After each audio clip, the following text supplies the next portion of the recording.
I have three things to do here. My name is Dan Chartrand. Welcome to Water Street Bookstore. Secondly, the mission of Water Street Bookstore is to build community, a vibrant and diverse community around the written word. Banning books is the opposite of that mission.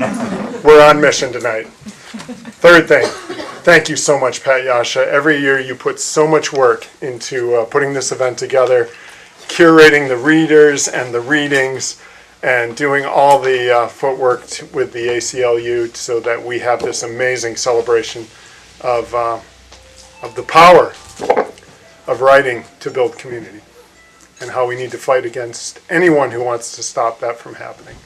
So please join me in welcoming the amazing Pat Yasha.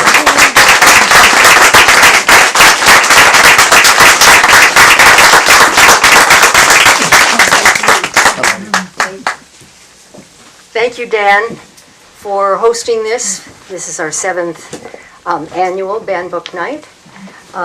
Welcome. As you probably know, Banned Book Week is the third week in September every year. It's an annual event that is co-sponsored by the American Civil Liberties Union, the American Library Association, and the National Coalition Against Censorship. Tonight, you will find on your table, on your chairs, I think, a program of tonight's readers, but also a history of the prior years, the readers we've had and the books that have been read. Are any of the readers from prior years here tonight? Okay, welcome, 4 of you. Okay, I'm glad to see you here. Devin Chafee, who's the executive director of the ACLU of New Hampshire, was here but needed to leave. She's ill. And in her place, Daniel Ponto, who's on the staff of ACLU New Hampshire and is the community organizer, will read her words. So Dan, welcome.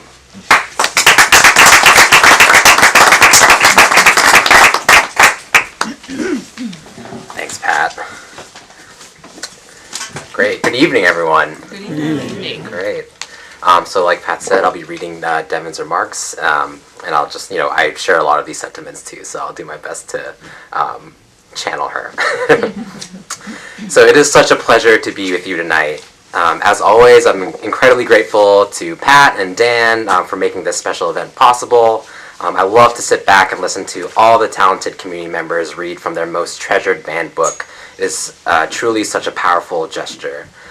For those of you who have been to this event in previous years, I usually focus my remarks on the importance of access to information and how preserving the integrity of spaces like libraries and bookstores, like Water Street Bookstore, is essential to our democracy, and the spaces are essentially perhaps now more than ever.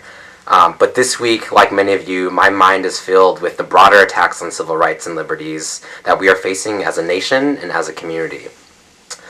Of course, like many of you, I've been fixated on the U.S. Supreme Court appointment process, a process that will have profound consequences on the rights of women, LGBTQ individuals, and really everyone living in this country. But tonight, I want to focus on what is happening right here in Exeter. How the current administration's ruthless campaign against immigrants is impacting your community. This is all extremely timely because this morning the ACLU of New Hampshire filed a lawsuit against the Exeter Police Department. And I believe that as members of this community and nearby communities, you all deserve to know why. So this particular story unfolds just half a mile up the street from here at the Shell station on Main Street. Can you raise your hand if you've been to that Shell station or you know what I'm talking about? Sure. Okay, a few of you. You've probably stopped there for gas, maybe for milk. If you did stop there in this past August, you might have been helped by our client, Mr. Bashar Awada, who was working there temporarily. Mr. Awada is a Muslim from Jordan who speaks Arabic and English fluently and who is married to a U.S. citizen with a 3-year-old stepdaughter who he considers his own. On August 10th, while he was on duty and in an apartment he was staying in behind the gas station, Mr. Awada received a call from the on-duty attendant asking for assistance with an incident. Soon after Mr. Awada arrived at the gas station, the Exeter police also came to the scene. Mr. Awada, who was not suspected of any wrongdoing, provided assistance to the Exeter police, calling the store manager for them and then providing them with translation services as they questioned the suspect. In return for his assistance, the Exeter police began asking Mr. Awada if he was an illegal. Eventually, they called ICE, told Mr. Awada that ICE would take care of him, and illegally detained Mr. Awada for an hour and a half until ICE arrived. As a result, Mr. Awada spent nearly a month in Stratford County Jail, away from his family, before the ACLU of New Hampshire was finally able to help him secure bond. This happened in this community, a half a mile from where we are right now. And I wish I could tell you that this is an isolated incident, but it isn't. The Exeter Police Department and other departments, including Salem and Danbury, have a reputation for taking immigration enforcement into their own hands. This practice is not only illegal, because local police do not have authority to detain individuals simply due to their undocumented status, but it also makes your community less safe. Because when local police departments detain individuals simply due to their alleged undocumented status, they create an environment where these individuals are afraid to call for help and afraid to report crimes. All members of the public, regardless of their legal status, need to be able to access local police departments to ensure public safety. And that is why we filed a lawsuit against the Exeter Police this morning. And this is why we need all of you to take action. Things you can do is a couple Saturdays from now, October 6th, we'll be holding a rally right over there at the Exeter Bandstand, calling on the Exeter Police Department to adopt a responsible policy towards immigration enforcement, just like Dover, Manchester, and other New Hampshire cities have. And another thing that you can do is you can take to the polls this election and elections to come to vote like your rights depend on it and like all of our rights depend on it, because they do.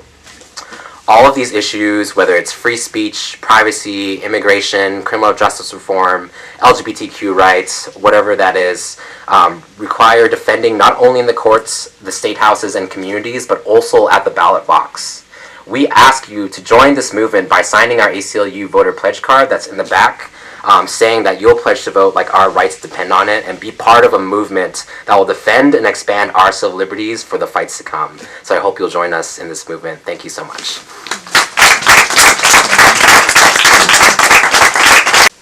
The broad reach of the ACLU is very clear in what Dan just read to you, and I hope you'll take to heart what he said in terms of voting and paying attention to what's going on in our community.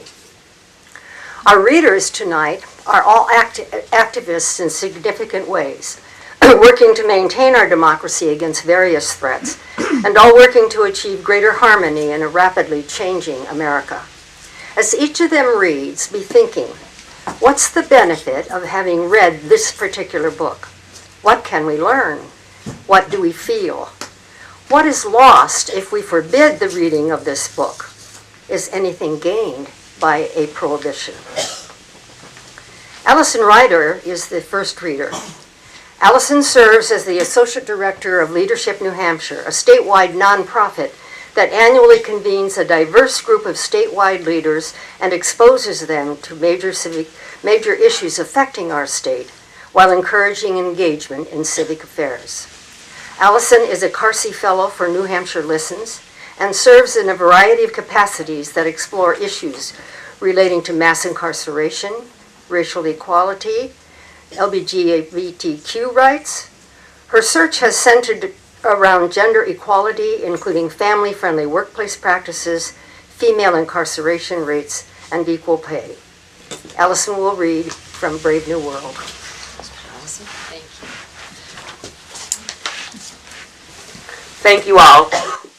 I have to admit this is my first time attending this event, as I just moved back across the border, and I also have the great honor of serving on the ACLU of New Hampshire's board. So when Pat reached out to me and asked what book I would like to read, because Pat Yosha does not give you an option, the book that came to mind for me is imprinted on all the bags of everyone who's a member of the ACLU of New Hampshire, Brave New World. And the reason why I chose that book is because I remember it making such a lasting impression on me when I read it almost 2 decades ago now when I was in college. and I came into the store about a month ago to purchase the book again. And I told Dan that this was the only book I probably actually read cover to cover in college, which says something about the impact that it had. But 20 years later, it had a different meaning. And I'd like to share with you all tonight a few pages that I think highlight the importance of why Brave New World should be accessible. The optimum population, said Mustafa Mond, is modeled on the iceberg, 8/9 below the line, 1/9 above. And they're happy below the waterline? Happier than above it. Happier than your friend here, for example, he pointed.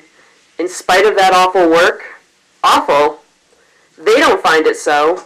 On the contrary, they like it. It's light, it's childishly simple, no strain on the mind or muscles, 7.5 hours of mild, unexhausting labor. And then the soma ration, and games, and unrestricted copulation, and the feelies. What more can they ask for? True, he added, they might ask for shorter hours. And of course we could give them shorter hours. Technically, it would be perfectly simple to reduce all lower caste working hours to 3 or 4 a day. But would they be any happier for that? No, they wouldn't. The experiment was tried more than a century and a half ago. The whole of Ireland was put on a 4-hour day. What was the result? Unrest and a large increase in the consumption of soma. That was all. Those 3.5 hours of extra leisure were so far from being a source of happiness that people felt constrained to take holiday from them. The Inventions Office is stuffed with plans for labor-saving processes, thousands of them. Mustafa Mond made a lavish gesture. And why don't we put them into execution? For the sake of the laborers. It would be sheer cruelty to afflict them with excessive leisure. It's the same with agriculture. We could synthesize every morsel of food if we wanted to, but we don't. We prefer to keep 1/3 of the population on the land, for their own sakes, because it takes longer to get food out of the land than out of a factory. Besides, we have our stability to think of. We don't want to change. Every change is a menace to stability. That's another reason why we're so cheery of applying new inventions. Every discovery in pure science is potentially subversive. Even science must sometimes be treated as the possible enemy. Yes, even science. Science? The savage frowned. He knew the word, but what exactly it signified he could not say. Shakespeare and the old men of the Pueblo had never mentioned science, and from Linda he had only gathered the vaguest hints. Science was something you made helicopters with, something that caused you to laugh at the corn dances, something that prevented you from being wrinkled and losing your teeth. He made a desperate effort to take the controller's meeting. Yes, Mustafa Mond was saying, that's another item in the cost of stability. It isn't only art that's incompatible with happiness, it's also science. Science is dangerous. We have to keep it most carefully chained and muzzled. What? Said Helmholtz in astonishment. But we're always saying that science is everything. It's a hypnotic platitude. 3 times a week, between 13 and 17, put in Bernard. And all the science propaganda that we do at college? Yes, but what sort of science, said Mustafa Mond sarcastically. You've had no scientific training, so you can't judge. I was a pretty good physicist in my time. Too good. Good enough to realize that our science is just cookery. It's just a cookery book with an orthodox theory of cooking that nobody's allowed to question, and a list of recipes that mustn't be added to except by special permission from the head cook. I'm the head cook now. But I was an inquisitive young scullion at once. I started doing a bit of cooking on my own. Unorthodox illicit cooking. A bit of real science, in fact. What happened? Asked Helmholtz Watson. The controller sighed. Very nearly what's about to happen to you, young men. I was on the point of being sent to an island. The words galvanized Bernard into a violent and unseemly activity. Send me to an island? He jumped up, ran across the room, stood gesticulating in front of the controller. You can't send me! I haven't done anything! It was the others! I swear it was the others! He pointed accusingly. Oh, please don't send me to Iceland. I promise I'll do what I ought to do. Give me another chance. Please give me another chance. The tears began to flow. "I tell you it's their fault. And not to Iceland. Oh, please, your lordship, please." And he threw himself on his knees before the controller. Mustafa Mon tried to make him get up, but Bernard persisted in his groveling. The stream of words poured out inexhaustibly. In the end, the controller had to ring for his fourth secretary. "Bring 3 men," he ordered, "and take Mr. Marks into a bedroom. Give him a good soma vaporization, then put him to bed and leave him." The fourth secretary went out and returned with 3 green-uniformed twin footmen.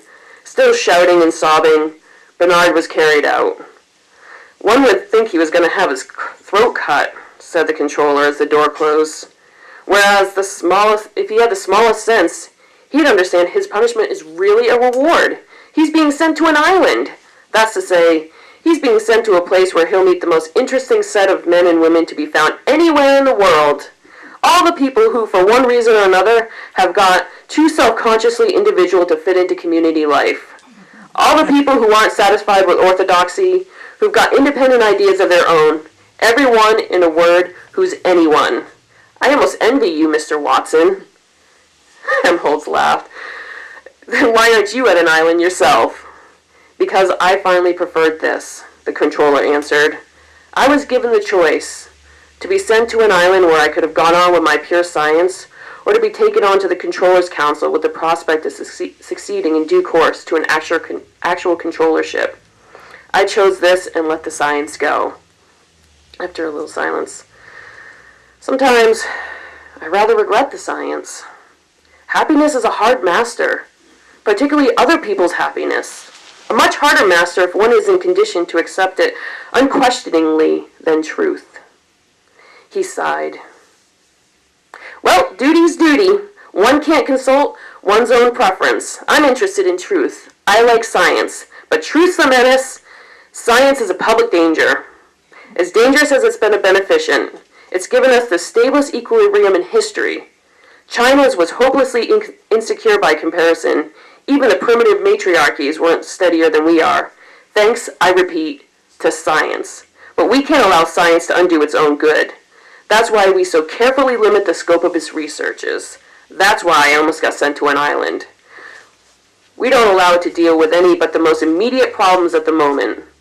All other inquiries are most sedulously discouraged. It's curious," he went on after a little pause, "to read what the people in the time of our Ford used to write about scientific progress. They seem to have imagined that it could be allowed to go on indefinitely, regardless of everything else. Knowledge was the highest good. Truth, the supreme value. All the rest was secondary and subordinate. True, ideas were beginning to change even then. Our Ford himself did a great deal to shift the emphasis from truth and beauty to comfort and happiness. Mass production demanded the shift. Universal happiness keeps the wheel steadily turning. Truth and beauty cannot. And of course, whenever the masses seized political power, then it was the happiness rather than truth and beauty that mattered. Still, in spite of everything, unrestricted scientific research was still permitted. People still went on talking about the truth and beauty as if it were sovereign goods, right up to the time of the 9 Years' War. That made them change their tune, all right. What's the point of truth or beauty or knowledge when the anthrax bombs are popping all around you? That's when science first began to be controlled, after the 9 Years' War. People were ready to have even their appetites controlled then. Anything for a quiet life. We've gone on controlling ever since. It hasn't been very good for truth, of course, but it's very good for happiness. One can't have something for nothing. Happiness has got to be paid for. You're paying for it, Mr. Watson. Paying because you happen to be too much interested in beauty. I was too much interested in truth, and I paid too." "But you didn't go to the island," said the savage, breaking a long silence. "That's how I paid. By choosing to serve happiness. Other people's, not mine. It's lucky. That there are such a lot of islands in the world. I don't know what we should do without them. Put you all in a lethal chamber, I suppose. By the way, Mr. Watson, would you like a tropical climate? The Marquesas, for example, or Samoa, or something rather more bracing." Helmholtz rose from his pneumatic chair. "I should like a thoroughly bad climate. I believe one would write better if the climate were bad. If there were a lot of wind and storms, for example. The controller nodded his approbation. I like your spirit, Mr. Watson. I like it very much indeed. As much as I officially disapprove of it. What about the Falkland Islands? Yes, I think that will do, Helmholtz answered. And now, if you don't mind, I'll go see how poor Bernard's getting on. Thank you. Sounds too familiar in many ways, doesn't it? The book was banned in Ireland almost immediately after it was first published in 1932. It was banned because of a high volume of racially offensive, derogatory language and misinformation in many, many ways, stereotypical views.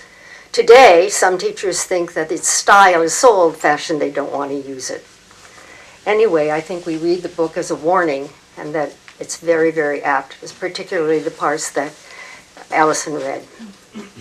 Our next reader is Matthew Sullivan. Matthew is a junior at Exeter High School. He lives in Stratham, and he's active as the vice president of the high school's Key Club. Here he is involved in leadership training and community service. Recently, the Key Club participated in the UFO Festival, and currently they're raising money for water systems in Swaziland. Matt loves to read, and he selected a very touching story, Flowers for Algernon, which he will share with you. Matthew?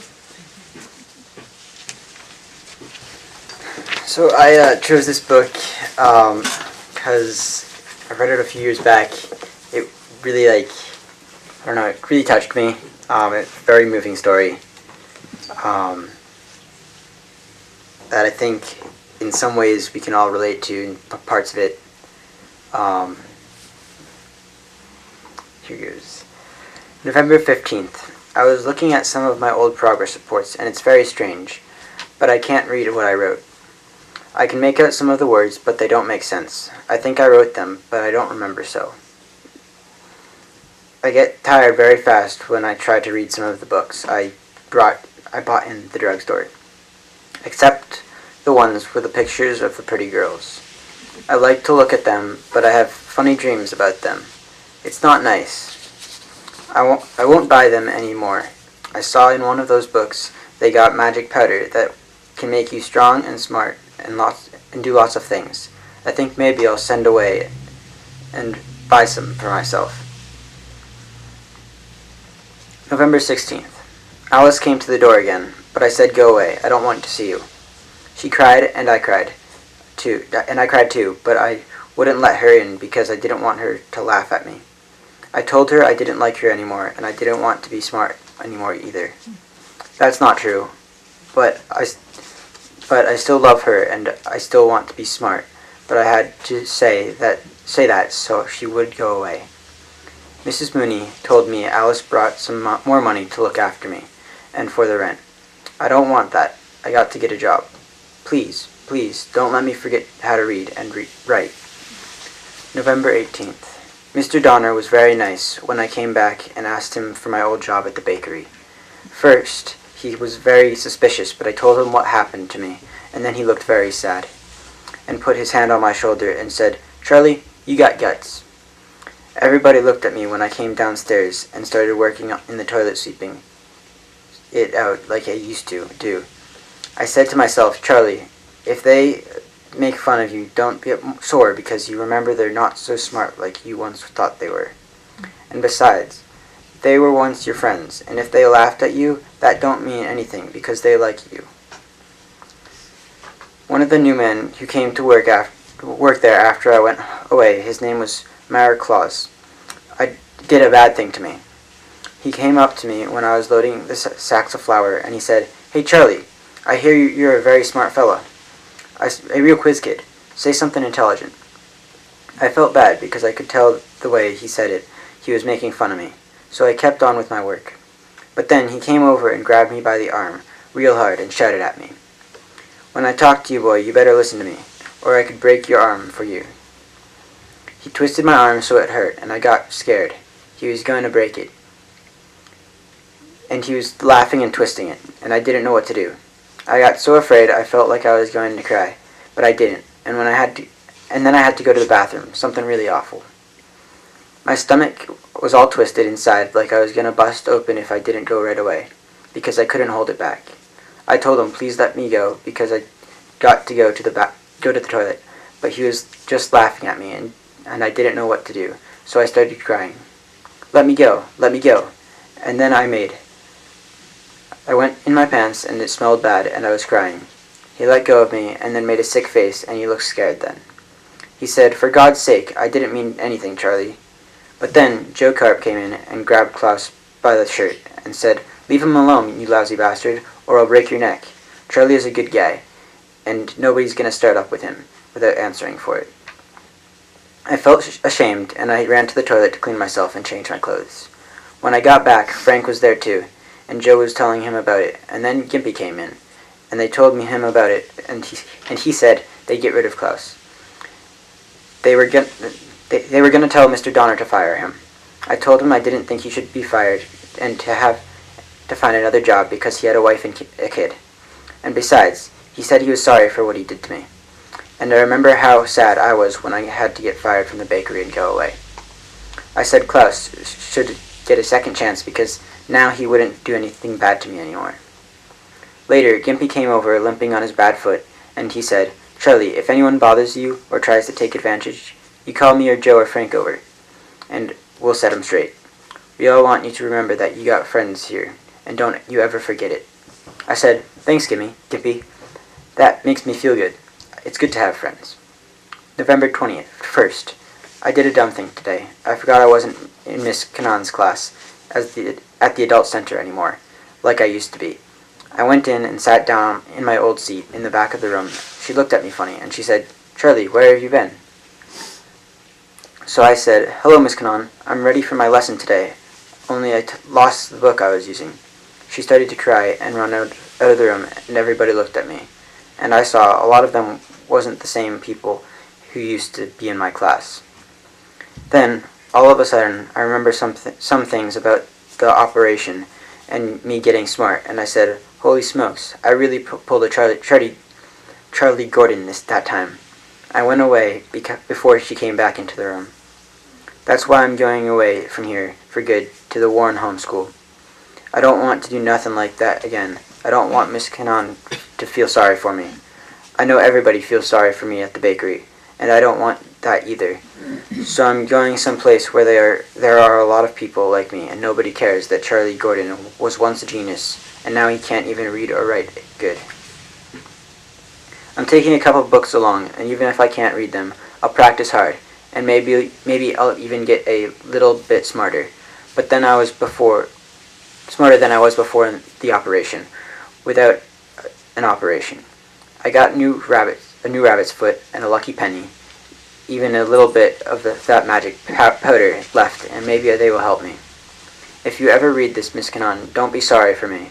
I'm glad I got a second chance in life, like you said, to be smart, because I learned a lot of things that I never even knew were in this world, and I'm grateful I saw it all, even for a little bit. And I'm glad I found out all about my family and me. It was like I never had a family till I remembered about them and saw them, and now I know I had a family and I was a person just like everyone else. I don't know why I'm dumb again, or what I did wrong. Maybe it's because I didn't try hard enough, or just somebody put the evil eye on me. But if I try and practice very hard, maybe I'll get a little smarter and know what all the words mean, what all the words are. I remember a little bit now, a bit how nice I had a feeling with the blue book that I read, with the torn cover. And when I close my eyes, I think about the man who tore the book, and he looks like me, only he looks different. And he talks different. But I don't think it's me, because it's like I see him from the window. Anyway, that's why I'm going to keep trying to get smart, so I can have that feeling again. It's good to know things and be smart, and I wish I knew everything in the whole world. I wish I could be smart again right now. If I could, I would sit down and read all the time. Anyway, I bet I'm the first dumb person in the world who found out something important for science. I did something, but I don't remember what. So I guess it's like I did it for all the dumb people like me in in Warren and all over the world. Goodbye, Miss Kahn, and Dr. Strauss, and everybody. P.S. Tell Professor Niemer not to be such a grouch when people laugh at him, and he would have more friends. It's easy to have friends if you let people laugh at you. I'm going to have lots of friends where I go. P.S. Please, if you get a chance, put some flowers on Algernon's grave in the backyard. Thank you.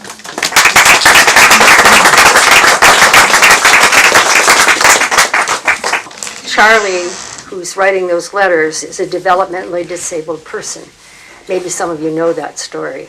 And the discrimination that he receives early on in the book from his own family, which is one of the reasons the book has been banned in some places, because of the cruelty of his own family in treating him because of his disabilities when he's young.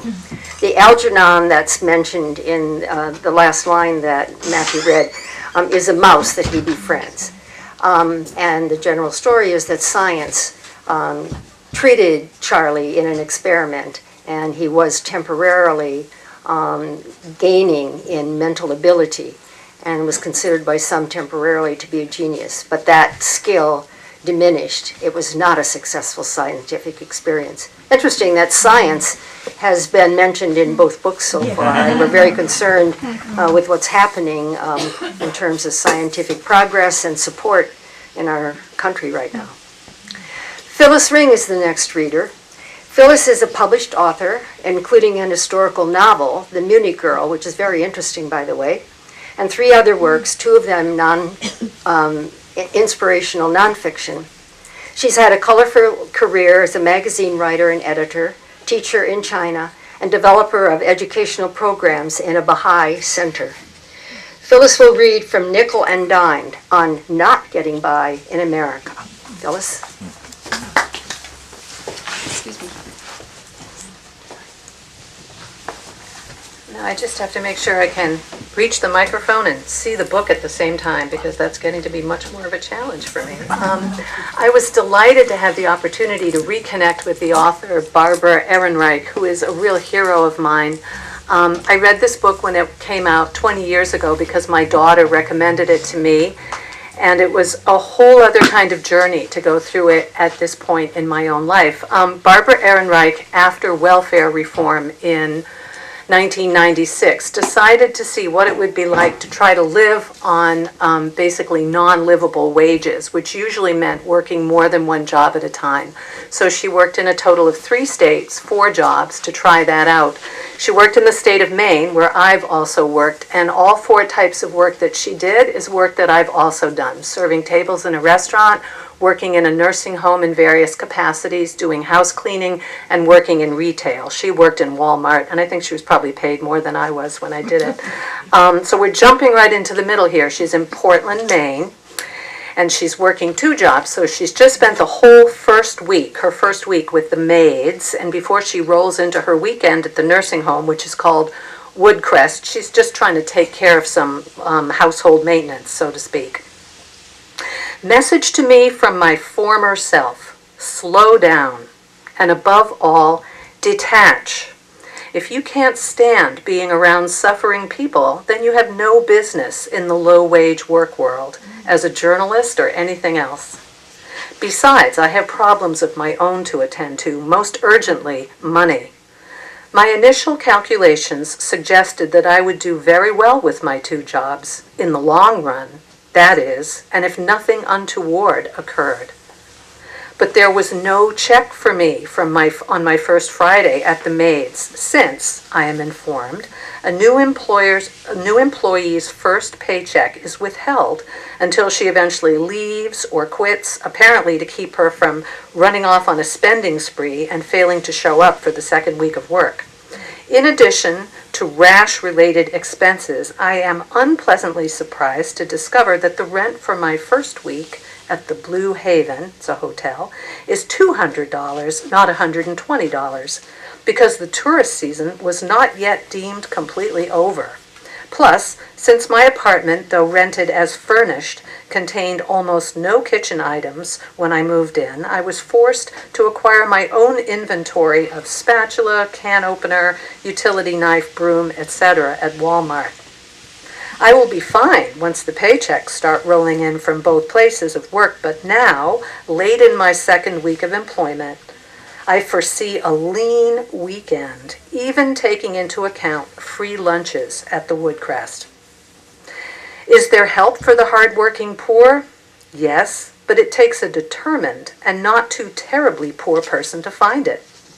On a Thursday after work, I drive to the mobile station across the street from the Maids and call the Prebles Street Resource Center, which is listed in the phone book as a source of free meals and all-around help. I get a recorded message that Preble Street closes at 3 p.m., so much for the working poor, but to try the number 774-HELP after that. There I wait on hold for 4 minutes before someone picks up. I tell him I'm new to the area and employed, but need some immediate food or cash assistance. Why do I need money if I'm employed, he wants to know. Didn't I bring any money with me? It got used up on housing, I tell him, which was more expensive than I'd expected. Well, why didn't I check out the rents before I moved here then? I had thought of telling him about the rash, too, as a mitigating circumstance, but decide that our relationship is not at a point where I want to be discussing my body with him. Finally, he yields and gives me another number. A sequence of 4 more calls ensues before I reach a helpful human, Gloria, who says I should go to the food pantry in Biddeford tomorrow between 9 and 5. What is this assumption that the hungry are free all day to drive around visiting community action centers and charitable agencies? So Gloria sends me to Karen at another number, another voluntary agency, where I am told I am in the wrong county. Very slowly and trying to adopt the same business-like tone I would use if I were calling to inquire about a credit card statement, I run through my time and geography constraints once again, underscoring that I work 7 days a week, at least 8 hours a day, and that I happen to be in her geographical jurisdiction at the moment. Bingo! Karen relents. I can't have cash, but she'll make a call and I can pick up a food voucher at a South Portland Shop and Save. What would I like for dinner? The question seems frivolous or mocking. What do I want for dinner? How about polenta-crusted salmon fillet with pesto sauce and a nice glass of Chardonnay? But Karen is serious. I can't have cash, which God forbid I would blow at a liquor store, but neither can I have any old food item that might appeal. My dinner choices, she explains, are limited to any 2 of the following: 1 box spaghetti noodles, 1 jar spaghetti sauce, 1 can of vegetables, 1 can of baked beans, 1 pound of hamburger, a box of hamburger helper, or a box of tuna helper. No fresh fruit or vegetables, no chicken or cheese, and, oddly, no tuna to help with. For breakfast, I can have cereal and milk or juice. Good enough. I drive to the Shop and Save, pick up my voucher, which again lists my meager options at customer service, and commence to shop and certainly save. I get a quart of milk, a box of cereal, a pound of chopped meat, and a can of kidney beans, figuring that the latter 2 will make a sort of chili, or at least refried beans con carne. And fortunately, the checkout woman doesn't challenge my substitution of kidney beans for baked ones. I attempt to thank her, but she is looking the other way, at nothing in particular. Bottom line, $7.02 worth of food acquired in 70 minutes of calling and driving, plus $2.80 for the phone calls, which ends up being equivalent to a wage of $3.63 an hour.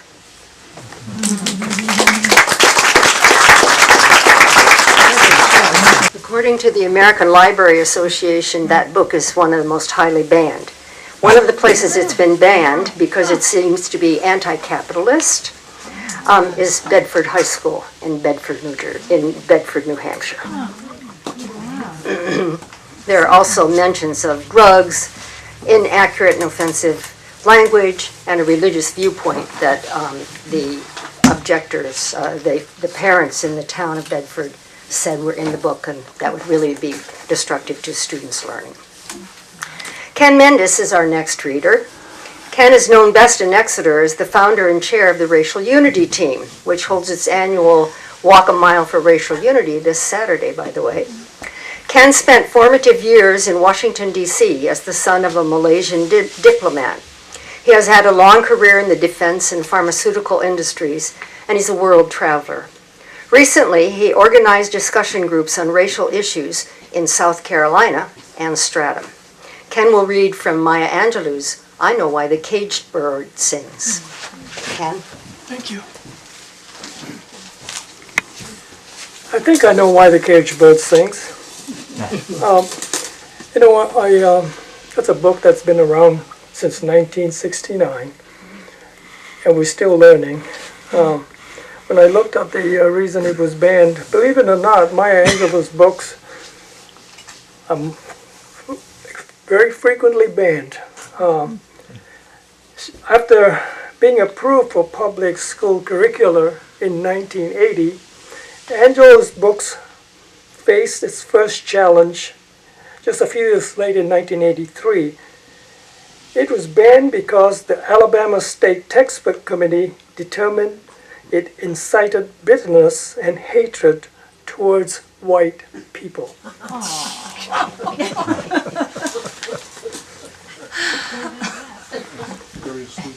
We never learn.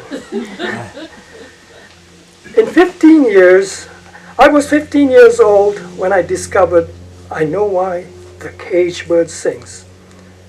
It was a revelation. I had been a voracious reader since third grade, yet the first time here was a story that finally spoke to the heart of me. I was in awe.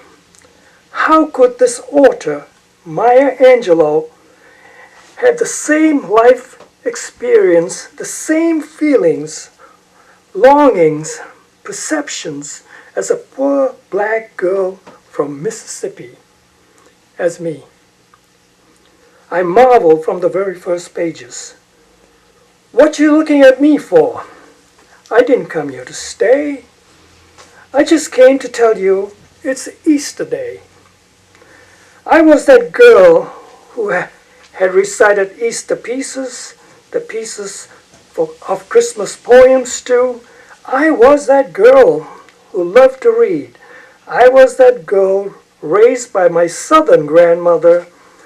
I was that girl raped at 9 and muted the telling of it. I understood why Maya Angelou remained silent for years. I bonded with her every word.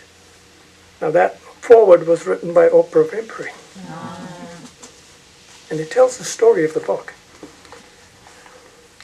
When I was 3 and Bailey was 4, we arrived in a musty little town wearing tags on our wrists which instructed to whom it may concern that we were Marguerite and Bailey Johnson from Long Beach, California, en route to Stamps, Arkansas, care of Mrs. Annie Henderson.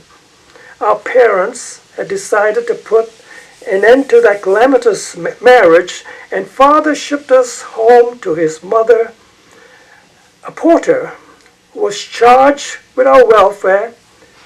He got off the train the next day in Arizona, and our tickets were pinned to my brother's inside coat pocket. I don't remember much of the trip, but after we reached the segregated southern part of the journey, things must have looked up.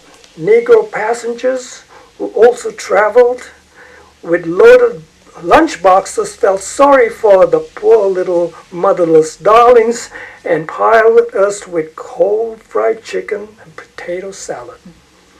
Years later, I discovered that the United States had been crossed thousands of times by frightened black children traveling alone to their newly affluent parents in the northern cities, or back to their grandmother in southern towns where the urban north reneged on its economic promise. That's how Maya opens up. In chapter 8, it Stamps, Arkansas. Was Chitlin Switch, Georgia hang 'em high, Alabama, don't let the sun set on you, here nigger, Mississippi, and other names just as descriptive. People in Stamped used to say that the whites in our town were so prejudiced that a Negro couldn't buy vanilla ice cream except on July 4th. Other days they had to be satisfied with chocolate. A light shade had been pulled down between the black community and all things white, but one could see through it enough to develop a fear, admiration, concept for the white things, white folks, cars, white glistering houses, their children, and their women. But above all, their wealth that allowed them to waste was the most enviable.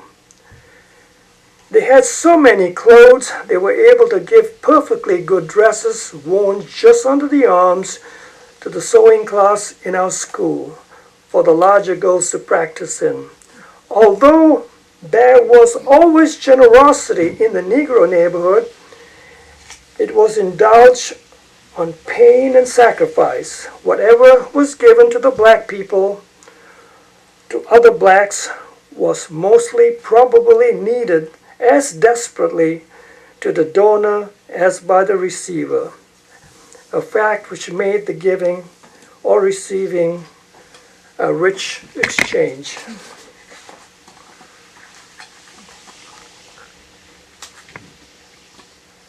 I'm in chapter 4, and I'm reading mainly from their experience in Stamp, Arkansas. The angel of the candies counter had found me out at last and was exerting excruciating penance for all the stolen Milky Ways, Mounds, Mr. Good bars, and Hershey with almonds. I had 2 cavities. They were rotten to the gum. The pain was beyond the bailiwick of crushed aspirin or oil of cloves. Only one thing could help me, so I prayed earnestly that I'd be allowed to sit under the house and have the building collapse on my left jaw. Since there was no Negro dentist in Stamps, nor doctors either, for that matter, Mama, that's her grandmother, who dealt with previous toothaches by pulling them out, a string tied to the tooth with the other end looped over her fist. Painkillers and prayers. In this particular instance, the medicine had proven ineffective. There wasn't enough enamel left to hook the string onto the teeth. The prayers were being ignored because the balancing angel was blocking their passage. I lived a few days and nights in blinding pain, not so much toying with seriously considering the idea of jumping in the well. But Mama decided I had to be taken to a dentist. The nearest Negro dentist was in Texarkana, 25 miles away, and I was certain that if I'd been dead long before we reached half the distance. Mama said we were going to see Dr. Lincoln write in Stamps, and he'd take care of me. She said he owed her a favor.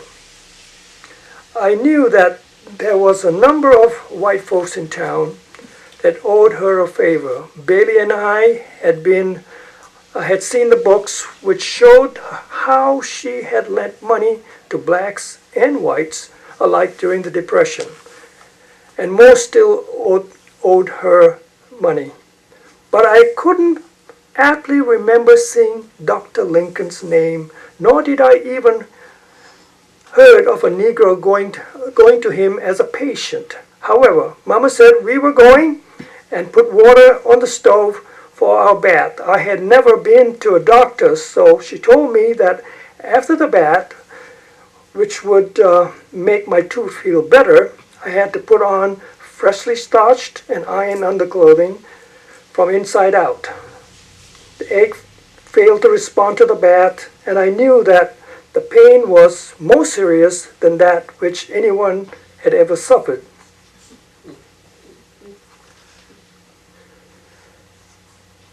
Mama knocked on the door, and a young white girl opened it to show surprise at seeing us there.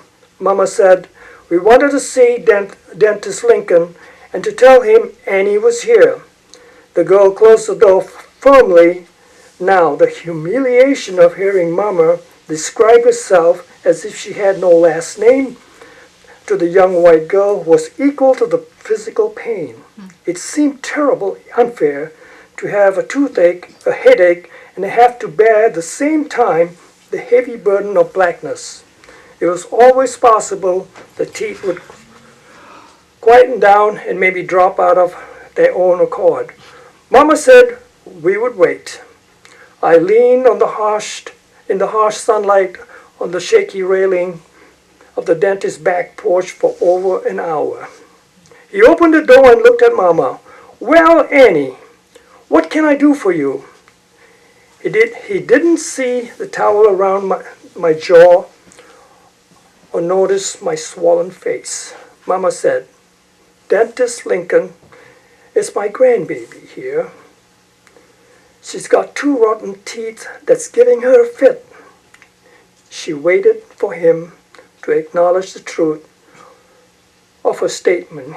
He made no comment, orally or facially. She had this toothache port near 4 days now, and today I said, "Young lady, you're going to see the dentist." "Annie." "Yes, sir, Dentist Lincoln." He was choosing his words the way people hunt for shells. "Annie, you know I don't treat nigger colored people." "I know, Dentist Lincoln, but this here is just my little grandbaby, and she ain't gone to do trouble to you." "Annie, everybody has a policy in the world. You have to have a policy. Now, my policy is I don't treat colored people." The sun had baked the oil out of Mama's skin and melted the Vaseline in her hair. She shone greasily as she leaned out of the dentist's shadow. "Seems like to me, Dentist Lincoln, you might look after her. She ain't nothing but a little mite. And seems like maybe you owe me a favor." He reddened slightly. "Favor or no favor, the money has been paid to you, and that's the end of it. Sorry, Annie." He had his hand on the doorknob. "Sorry." His voice was a bit kinder on the second sorry, as if he really was.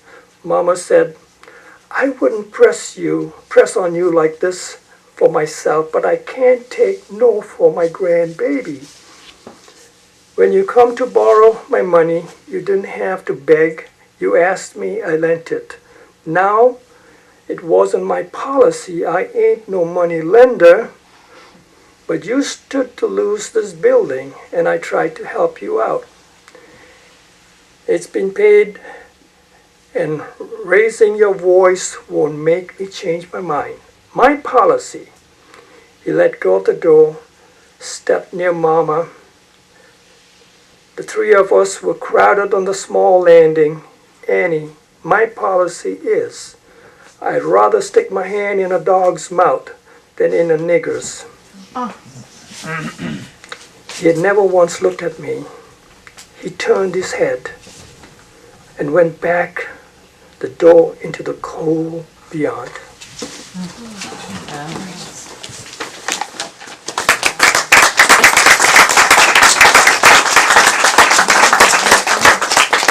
We're clapping for the truth, of course, and not the sadness of the story. Perfect passage to remind us of many experiences. In Des Moines, Iowa, in 1994, a parent objected to the books inappropriately explicit sexual scenes, because there is one where Maya Angelou was raped when she was a child. But primarily, as Ken mentioned, in Alabama and also in Tennessee, the book was seen as anti-white. Maya Angelou responded to some objections from California by saying, "I'm always sorry that people ban my books. Many times I've been called the most banned, and many times my books are banned by people who never read 2 sentences. I feel sorry for the young person who never gets to read." Derek Haddad is a local activist who follows political activity on many platforms and calls attention to issues that deserve attention through legislation, demonstration, and letter writing. He's very vocal on Exeter Rises, if any of you are on that website or communications list. He's a history lecturer at Southern New Hampshire University and a budding author of a novel set in classical Greek times. Derek will read from a graphic memoir, Persepolis. Graphic books are becoming, much to the dismay of some of us, including me, more and more popular. And I noticed in the Exeter Library recently that there's a huge section of just graphic books. This one has been through a lot of arguments in Chicago school system, which I will tell you about if Derek doesn't include it in what he's saying. But he's going to share some of the graphic book Persepolis. Derek? Hi. I promise I didn't choose this because it's a graphic novel. It was more because, as a Lebanese and Syrian American who studies history, I immediately found just so many connections with this book reading it as soon as it came out. And it's a coming-of-age story in Tehran in the 1970s. This young girl telling her story about growing up during the Iranian Revolution period. In this scene, I'm closer to the end. It's the early 90s, and she's returning to Tehran after having studied abroad in Vienna, Austria for several years. And so things have changed in that time period. So, "Welcome home," Father says. They were the most comforting words I had heard in a long time. Entering into a conversation about my time in Vienna and Austria scared me so much, I headed for my room like a boar without saying goodnight or goodbye. My room. I was overjoyed to finally have a place of my own, and this reassured me. I didn't want to turn on the light. I couldn't bear to see everything again so quickly. I spent a good part of the night in the emptiness, just happy to be there. And the next morning, yay, it snowed, I thought. In Vienna, I hated snow, especially when I found myself on the street. You appreciate snow much better when you see it from the window of a warm room. I took stock of my surroundings. Before leaving Iran, I worshipped punks to the point of having drawn one on my wall. Looking at it, I thought, what shit. Then I took stock of my property. I owned an empty armoire, a too small desk, a bed, a rug, and a cassette radio. I wouldn't mind listening to some Kim Wilde. I looked in the drawer where I usually kept my tapes. I didn't find them, so I went to see my mother. She surely would know. "Good morning, Mom," I said. "Good morning. Already dressed?" "Do you want some tea?" she asked. "An omelet? Some toast?" "I'm not hungry. Tea is fine." "Ah, there's nothing like Iranian tea," I said. "Oh yes," Mom answered. "Especially with a cigarette. Do you want one?" "Mom!" "What? You know the proverb. Prosperity consists of 2 things. Tea after a meal, and a cigarette after tea." It was the first time that my mother had spoken to me in this tone. In her eyes now, I had become an adult. "Mom," I said, "I can't find my tapes. I looked everywhere for them. Do you know where they are?" "Well," she said, "since I didn't think you'd be coming back one day, I gave them to Oma." Oma was the daughter of one of her friends. She was 5 years younger than me. A child. But after all, Mom hadn't been wrong. In any case, I no longer liked the idols of my adolescence. You're right, I said. I'm going to buy myself some new ones. Can you give me a sponge? A sponge, yeah? Of course, darling. I decided to take this little problem as a sign. It was time to finish with the past and look toward the future. A few hours later, the phone rang. My mom answered, how are you? Margie is... No, I said. Tell her I've gone out. She's gone out. She'll call you back. Who told her I was here, I asked. I did, Mom said. She's her best friend. Please don't tell anyone I'm back. I don't want to see people. Okay, I'll be home in a couple hours, Mom. And then she said, don't forget your veil. Oh shit, I'll have to put it back on. It wasn't just the veil to which I had to readjust.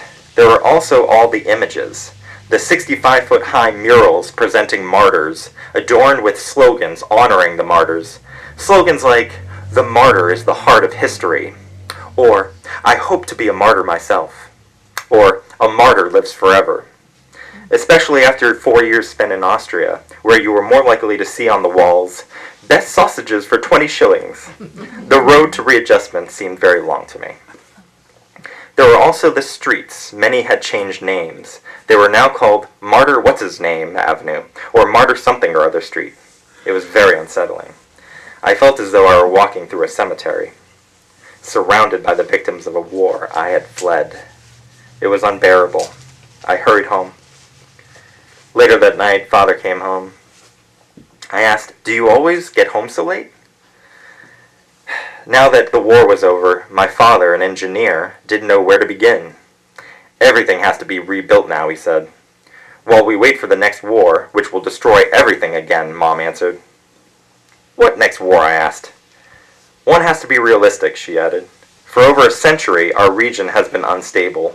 One day they nationalize the oil, the next they install a dictator, then it's the 6-Day War, then it's Afghanistan's turn, and the return of the Israeli-Palestinian conflict. We'll see what comes next. I would never have thought that I would one day hear my mother sound so disillusioned. Happily, my father intervened. So, did you get some rest? Did you see how it snowed? I had to put chains on my tires to be able to drive. Incredible. I know, it's magnificent, I said. Did you walk around a little? What did you think of Tehran? Sordid, I answered. I was shocked. At least one street in 3 is named after a martyr.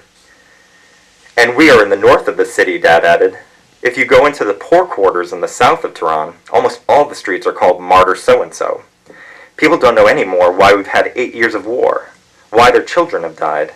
This entire war was just a big setup to destroy both the Iranian and the Iraqi armies. The former was the most powerful in the Middle East in 1980, and the latter represented a real danger to Israel. The West sold weapons to both camps, and we were stupid enough to enter into this cynical game. 8 years of war for nothing. So now the state names street after martyrs to flatter the families of the victims. In this way, perhaps, they'll find some meaning in all this absurdity. Yes, but there is also something else. This afternoon on TV, I said, I saw mothers who were claiming to be overjoyed and gratified by the deaths of their children. I can't figure out if it's faith or complete stupidity. It's a bit of both, he said. For 10 years, they've been made to believe the martyrs are living in a 5-star hotel in paradise. In the meantime, the war feels more like hell. If you knew. The few months that led up to the ceasefire were particularly horrible. 1 month before the armistice, Iraq began bombing Tehran every day, as if it were necessary to destroy as much as possible before it was over. The peace hadn't yet been announced when the armed groups opposed to the Islamic regime, the Iranian Mujahideen, entered the country from the Iraqi border with the support of Saddam Hussein to liberate Iran from the hands of its fundamentalist leaders. You surely heard about it, Dad said. No, Dad, I didn't know, I answered. Really, Mom said. She just spent 4 years in Europe. Dad said, yes, of course, that's it. So, Father continued, the Mujahideen also knew that the majority of Iranians were against the regime, and they were therefore counting on popular support. But there was one thing that wasn't in their calculations. They entered from Iraq. The same Iraq that had attacked us and against which we had been fighting for 8 years. With the result that, when they arrived in Iran, no one welcomed them, for the most part. They were killed by the guardians of the revolution and the fundamentalist army. I'm going to bed, Mom said. Dad continued, but the regime got scared because if these opponents had reached Tehran, they would have freed those who represented a real threat to the government. That is to say, the political prisoners who were the legitimate heirs of the revolution and who constituted our country's intelligentsia. So the state decided to eliminate the problem. They proposed the following choice to the detainees. Either they could renounce their revolutionary ideas and promise fidelity and loyalty to the Islamic Republic, in which case they were done serving their time, or they would be executed. And, well, most of them were executed. Thank you.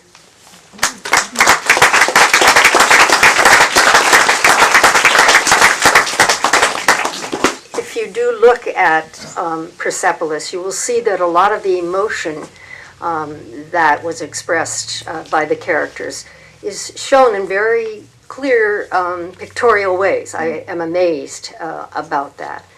It still hasn't convinced me that we should be using primarily graphic novels as teachers, but I think that they have a lot to offer, and this one certainly does.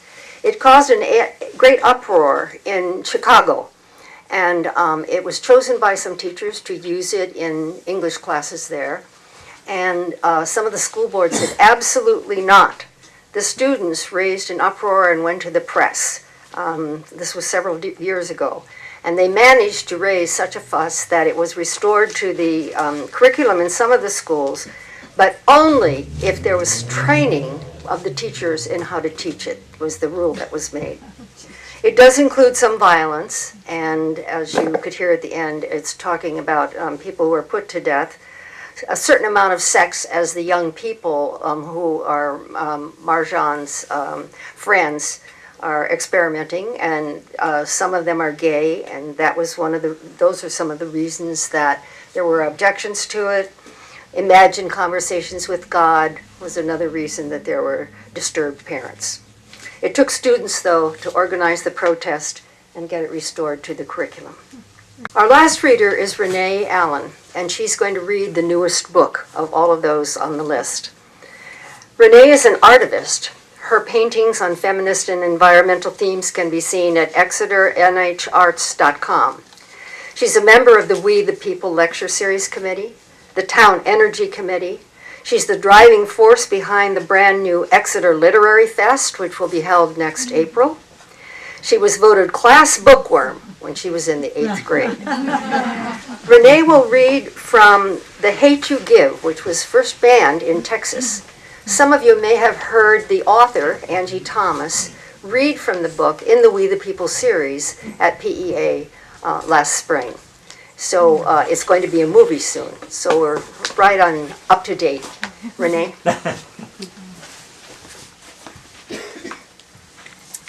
Thank you.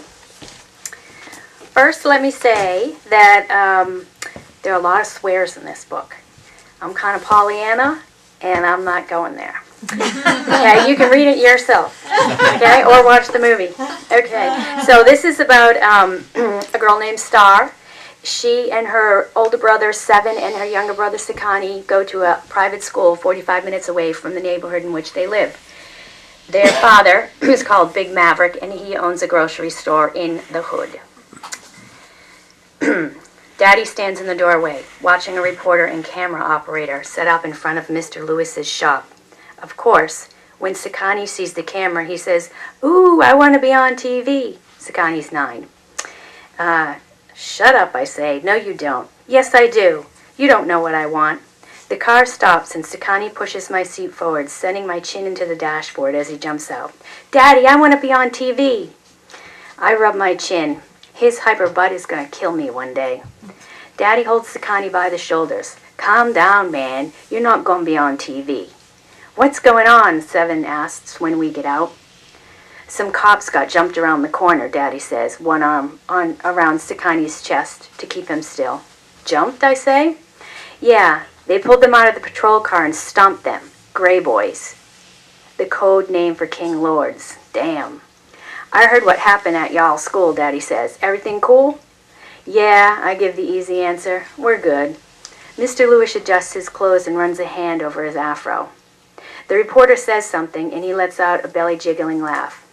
What this fool about to say, Daddy wonders.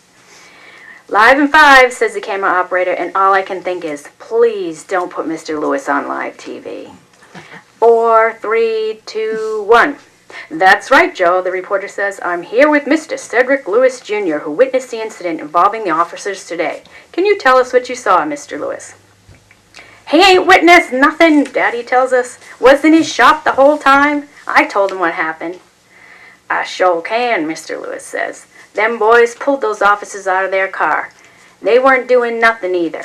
Just sitting there and then got beat like dogs. Ridiculous. You hear me? Re-damn-diculous. Somebody's gonna turn Mr. Lewis into a meme. He's making a fool out of himself and he doesn't even know it. Do you think it was retaliation for the Khalil Harris case? The reporter asks. I sure do, which is stupid. These thugs been terrorizing Garden Heights for years, and how they gonna get mad now? Well, what, 'cause they didn't kill him themselves? The presidents and all them searching for terrorists, but I'll name one right now, and they can come get. Don't do it, Mr. Lewis, Daddy prays. Don't do it. Of course he does. His name's King, and he lived right here in Garden Heights, probably the biggest drug dealer in the city. He over that King Lord's gang. Come get him if you want to get somebody. Wasn't nobody but his boys who did that to them cops anyway. We sick of this. Somebody march about that. Daddy covers Sakani ears. Every cuss word that follows equals $1 in Sakani's jar if he hears it.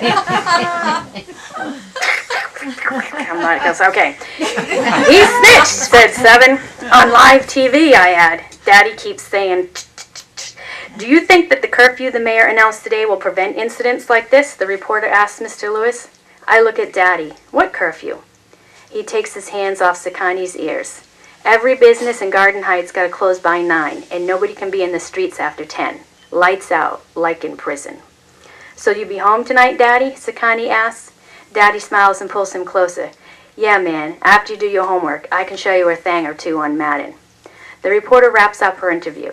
Daddy waits until she and the camera operator leave, then goes over to Mr. Lewis. You crazy? He asks. What? 'Cause I told the truth? Mr. Lewis says. Man, you can't be on live TV snitching like that. You're a dead man walking right now. You know that, right?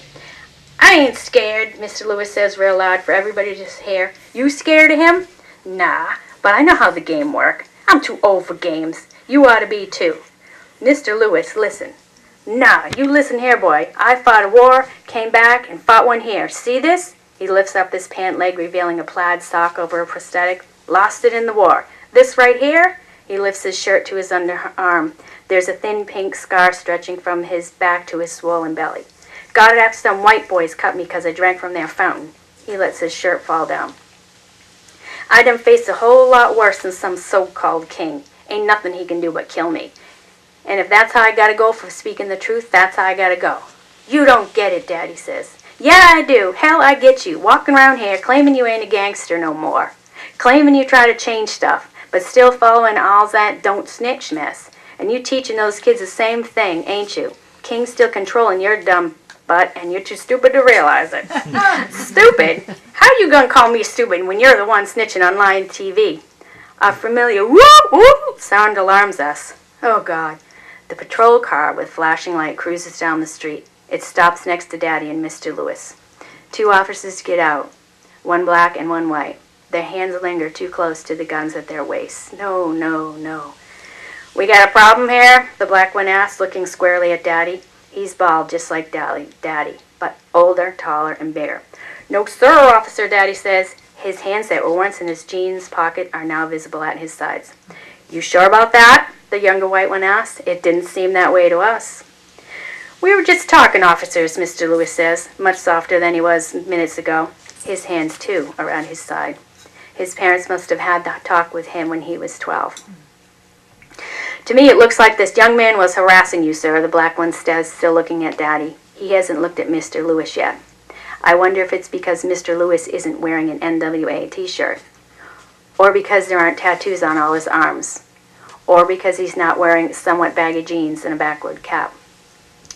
You got some ID on you? The black cop asked Daddy. Sir, I was just about to go back to my store. I said, do you have some ID on you? My hands shake. Breakfast, lunch, and everything else churns into my stomach, ready to come back up my throat. They're going to take Daddy from me. What's going on? I turn around. Tim, Mr. Rubin's nephew, walks over to us.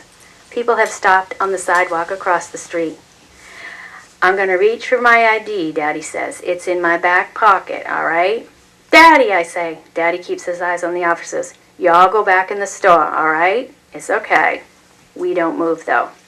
Daddy's hand goes slowly to his back pocket, and I look from his hands to theirs, watching to see if they're going to make a move for their guns. Daddy removes his wallet, the leather one I bought him for Father's Day, with his initials embossed on it. He shows it to them. See? My ID's in here. His voice has never sounded so small. The black officer takes the wallet and opens it. Oh, he says, Maverick Carter. He exchanges looks with his partner, and then both of them look at me. My heart stops. They've realized I'm the witness. There must be a file that lists my parents' name on it, or the detective's lab, and now everyone at the station knows our names. Or they could have gotten it from Uncle Carlos somehow. I don't know how it happened, but it happened.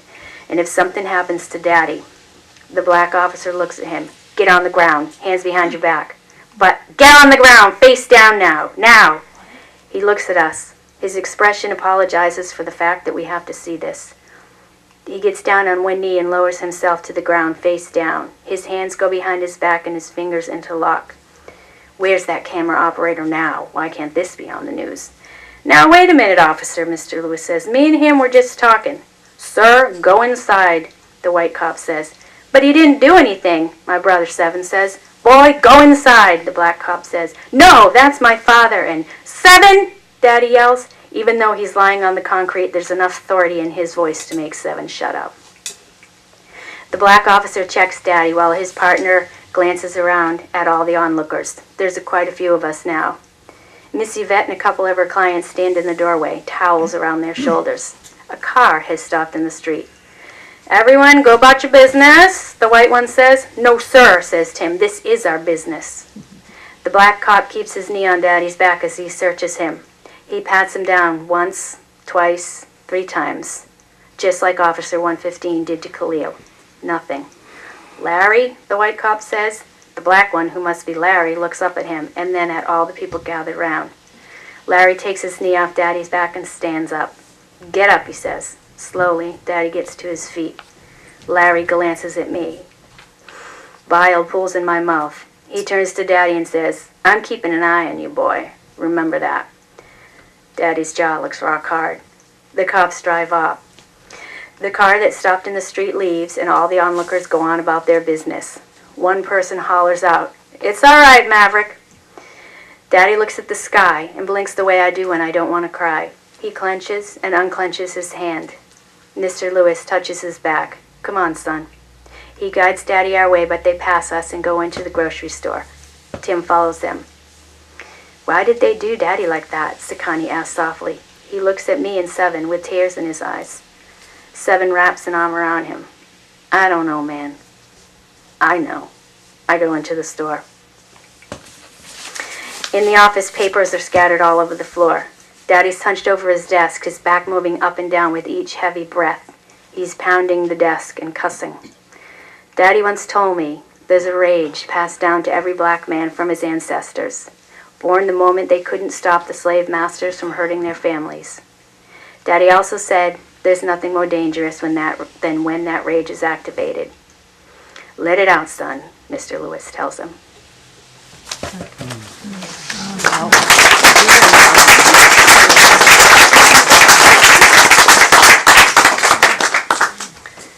The police union in a South Carolina town wanted to have this book banned all over the state because they thought it was anti-police and favoring anti-white police. It was banned in the town in which the author lived in Texas almost immediately because of the language that was used, and again calling attention to the tension between the races which they didn't want to have on the curriculum. I want to call your attention to the fact that Renee very honestly said to me, I'm not sure that I can read this book by a black writer in the black tone. And I think she did very well, and we talk about appropriating things from other races, but I think this is a story for all of us, and that's why I urged her to read it. We've heard stories now. If you put them together, think about what you felt, what you might have learned, and see the threads there are of discrimination of various kinds and hatred. And these are the realities of our world. To keep them from the schools or from the shelves of libraries, it seems to me, to really be limiting reality. We need to know those truths in order to fight for fairness and equity. So we had discrimination against someone of limited mental abilities in Flowers for Algernon, and the story of trying to control people's lives in the study of science and truth and beauty in Brave New World, and the discrimination against workers and the unreality of the pay that many people get in Nickel and Dimed and on not living in America. And we hear about the well, it wasn't a civil war only in Iran and Iraq, but the war between those two countries that preceded our involvements in Iraq eventually, and then our attitude toward Iran right now, the official attitude which is changing in this country under this administration, and the discrimination that's so clear in both the book about Maya Angelou's memoir and in The Truth You Give. So it's those things plus the story that Dan told us about what's happening in Exeter regarding immigrants that are all concerns of the American Civil Liberties Union. And we're so pleased that Dan is here from the ACLU, and there's some materials about them back there. And we're so pleased that Dan Chartrand opens the bookstore for this kind of discussion and reading every year.